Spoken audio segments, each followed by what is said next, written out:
it's Rebecca here from Precious Pages Papercraft, and today I'm designing a layout for Bramble Fox, and I'm using the Moon and Back perspective set from the store today. Now I used this set last month in the navy colourway and I used the Little Star title. This month I've got it in this lovely kind of pale blush pink colour, and I thought it'd be nice to use the other title in the set. So it says Love You to the Moon and Back. And obviously a photo of my little boy today. That title was perfect for me because this is something I say to my little boy quite often, but our variation is Love You to the Moon and Back 10,000 times, and we quite often say that to each other, so it's a really nice title to be working with. And I've pulled out a floral patterned paper from Pinkfresh Studio Happy Blooms collection. It's not a collection I bought a lot of, but I have been hoarding this paper because I think the florals are just really beautiful.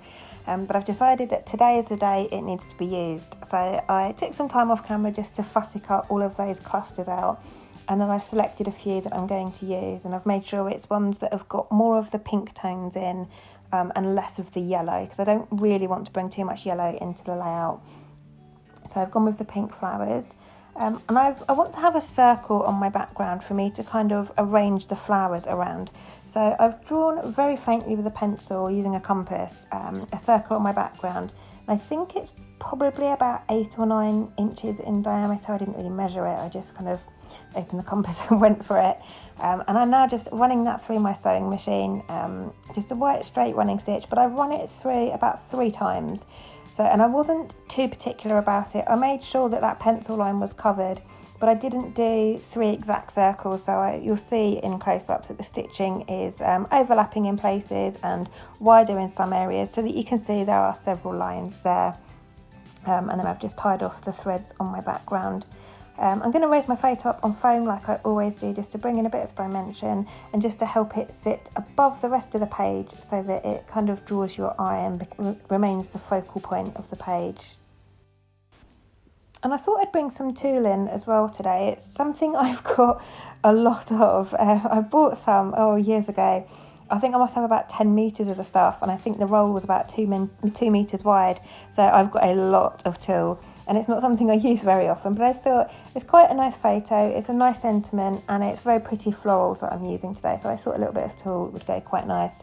And it's in white, so I've just cut that roughly, not a neat square by any means, really rough sort of jaggedy edges, just so it's a bit distressed, not looking too perfect, and just added a layer of that behind my photo. Now my photo I have already backed with some basil cardstock, so I've used some pink and some blue. I've used the pink to match the colour of the perspective, and then I've gone for a blue that kind of matches the colour of my little boy's jumper in the photo. Because that's not really any pattern papers in this other than that floral. There aren't any other papers or colours, so I thought the cardstocks were a great way to bring in some more colours to the page. I'm going to get my photo stuck down. You can see how I'm going to arrange the florals in 2 areas. So a larger cluster to that bottom left corner tucked in nicely around my photo. And then just to balance the page out slightly, I'm going to have 1 large cluster up the top there. And I'm using the Tabby Pop Dots from Spiegel Mum Scraps to get these stuck down because they're a really nice thickness. They bring in a lot of dimension, and that creates a nice shadow effect on the page, and it also they're very easy to use because you just put the tab off and they're done. That little thing you see me just stick down there, that is one of the paper snips. Now a new product to Bramble Fox I believe this month are the epoxy stickers. So with your paper snips you can punch or cut out the circular items or circular images on them, and then with the epoxy stickers you just, like a sticker, peel it off the sheet and you stick it on top of that round paper snip, and it becomes almost like an epoxy flare, so it's got a nice domed effect on it. I'll show you in the close-ups at the end, but it's really fantastic. Fast becoming one of my favourite things to do on my layouts. Morag sent me a whole strip of them and I think I've used them all now. I think that was probably my last one. But I really do love the way they look.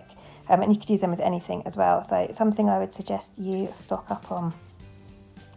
Also bringing in a couple of like sentiments here. These again are from Pinkfresh Studio, but I think this is a different collection. I think it might be called Noteworthy. I'm not very good with my Pinkfresh. It's not something I generally reach for very often, but every now and then a collection does kind of take my fancy, and I do buy little bits here and there of it.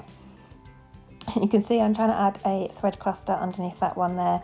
That's not going to work. I'm not very good with thread clusters unless it's my silver or gold metallic thread. I just find they look like dead squished spiders on the page. I'm not very good at doing them. Definitely need to channel my inner Missy Widden and work on those, but it wasn't looking right or nice, so I scrapped that idea and just stuck that sentiment down to my cluster, again raised up on foam.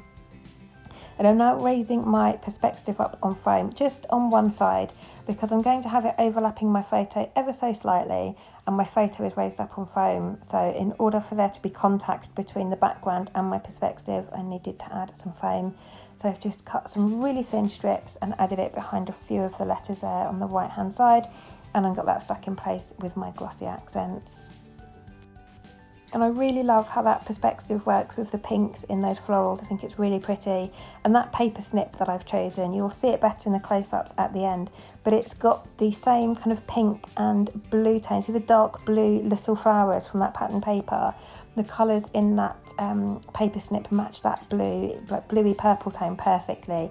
So that was a really nice touch to have on the page. And I'm adding in now some of the mini heart perspectives. These are my favourite. These and the star, I mean, they're all my favourite, but these and the stars, I think you can just add to any page, just as a nice finishing touch. You can just tuck a few here and there. They're only small, so they don't steal the show or take over the page or anything, but they're just a really nice little additional detail to have on the page. And I like to kind of nestle them in, as you can see here.